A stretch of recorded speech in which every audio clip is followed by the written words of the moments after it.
Hi friends, ఈరోజు శ్రీమద్ భగవద్గీత 7వ అధ్యాయం జ్ఞాన విజ్ఞాన యోగ సారాంశం చెప్పుకుందాం.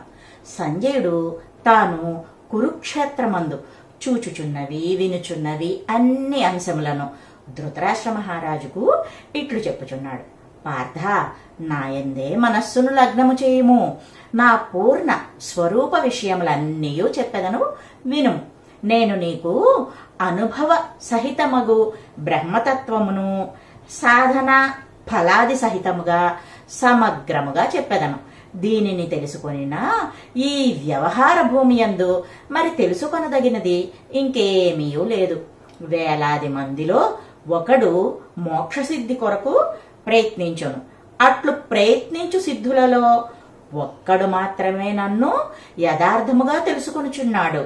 భూమి, జలము, అగ్ని, వాయువు, ఆకాశము, ఇంకా మనస్సు, బుద్ధి, అహంకారము అని 8 విధములుగా నా ప్రకృతి విభజింపబడింది.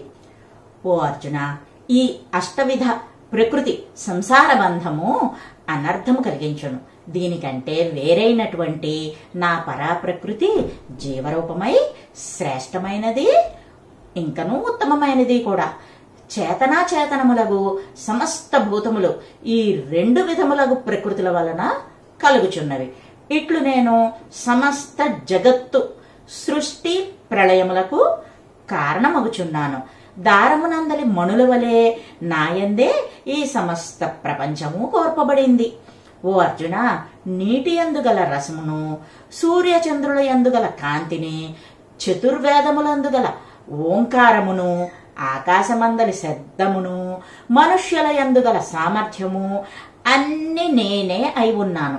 భూమి యందలి పవిత్ర గంధము, అగ్ని యందలి ఉష్ణము, జీవుల యందుండు ప్రాణము, తపస్సాలుర యందుండు తపోబలము కూడా నేనే అయి ఉన్నాను. ఓ అర్జున, అన్నిటికీ కారణము నేనే. ధర్మాధర్మ వివేక బుద్ధి, వీరుల యందలి ధైర్యము నేనే అయి ఉన్నాను. ఓ భారతవంశ శ్రేష్ఠ, సమర్థుల యందుండు కాంక్షానురాగములు లేని స్వధర్మ అనుష్ఠాన సామర్థ్యము నేనే అయి ఉన్నాను. ధర్మమునకు విరుద్ధము కాని కోరికయు నేనే అయి ఉన్నాను. స్వకర్మానుసారము జీవుల యందు కలుగు సాత్విక, రాజస, తామస భావములు నా నుండియే కలుగుచున్నవి. సంసారుల వలె నేను సాత్వికాది భావ అధీనమున లేను. ఆ భావములే నా అధీనమందున్నవి.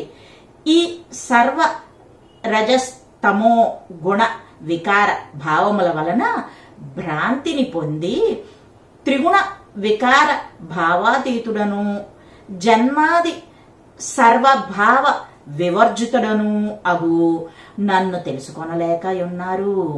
త్రిగుణాత్మకమైన నా వైష్ణవీ మాయను అతిక్రమించుట అత్యంత కష్టము. కాని ఎవరు నన్నే శరణు వేడదరో అట్టివారు ఈ మాయను దాటగలరు. సంసార బంధము నుండి విడివడి మోక్షమును పొందుచున్నారు. పాపము చేయువారు మూఢులు, నరాధములు, మాయచే జ్ఞానము కప్పబడినవారు, హింసా ప్రవృత్తి గల అసుర స్వభావమును పొంది పరమేశ్వరుడనగు నన్ను శరణు వేడుటలేదు. ఓ అర్జున, భరతకుల శ్రేష్ఠ, ఆర్తుడు, జిజ్ఞాసువు, అర్ధార్థి, విష్ణుతత్వవేత్త అగు జ్ఞాని ఈ 4 విధములగు పుణ్య పురుషులు నన్ను భజించుచున్నారు. వారిలో తత్వవేత్తయగు జ్ఞాని శ్రేష్ఠుడు.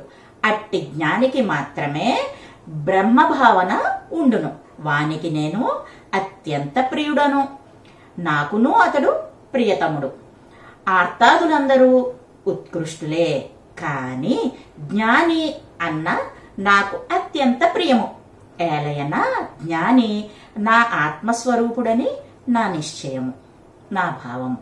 నాయందే సమాహిత చిత్తము కల జ్ఞాని నన్నే పరమగతిగా ఆశ్రయించి ఉండును. అతడు అనేక జన్మములందు చేసుకొన్న సుకృతము వలన వరమున ఈ జన్మమున సమస్త జగత్తు వాసుదేవ స్వరూపమే అని తలంచును. ఇంకను నన్నే సేవించును. ఇట్టి మహాత్ములు అరుదుగా ఉందురు. కొందరు కళత్ర, పుత్ర, పశు, స్వర్గాది విషయ వాంఛల వలన తమ కోరికలకు తగిన దేవతారాధన ఆచరించుచు వాసుదేవేతరములగు భూత, ప్రేత, యక్షాది దేవతలను సేవించుచున్నారు. ఏ ఫలకాముకులు ఏ దేవతామూర్తులను స్వభావమునకు అనుగుణముగా శ్రద్ధగా అర్చింతురో వారికి ఆ దేవతామూర్తుల యందు దృఢమగు భక్తిని కలుగు చేయుచున్నాను. అట్లు నాచే కోర్పబడిన దృఢ భక్తితో ఆ ఫలకాముకుడు ఆయా దేవతారాధన చేయుచున్నాడు. కర్మఫల విభాగజ్ఞుడగునగు నాచే నిర్ణయింపబడిన కోరికలను ఆధారిత దేవతా ప్రసాదముగా పడేయుచున్నాడు. అల్పబుద్ధులకు అన్యదేవతా భక్తులకు కలుగు ఫలము అశాశ్వతమైనది. నా భక్తులన్న అనంతము ఆనంద ఘనము అగు నన్నే పొందుచున్నారు. అవివేకులు నాశరహితమగు నన్ను పాంచభౌతిక దేహమును పొందిన వానిగా భావించుచున్నారు. మూఢులైన వారు నన్ను పరమపురుషునిగా తెలుసుకొనలేకున్నారు.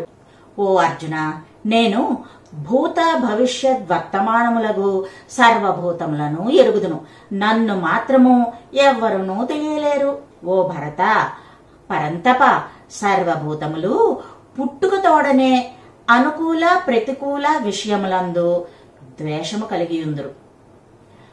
సుఖము దుఃఖము కలిగించునను భ్రమ చెంది జీవులందరూ సమ్మోహితులగుచున్నారు. పుణ్యకర్మలు చేయు జనులు పరమార్థ తత్వమిట్టిది అన్య విధము కాదు అని గ్రహించి మోహము నుండి విడివడి నన్ను భజించుచున్నారు.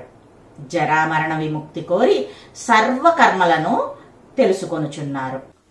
అధిభూత, అధిదైవ, అధియజ్ఞముతో సహా నన్ను తెలుసుకొనిన వారు దేహాంతరమునందు కూడా పూర్వ సాధనా సంస్కారముచే నా ఎరుక కలిగియే ఉందురు.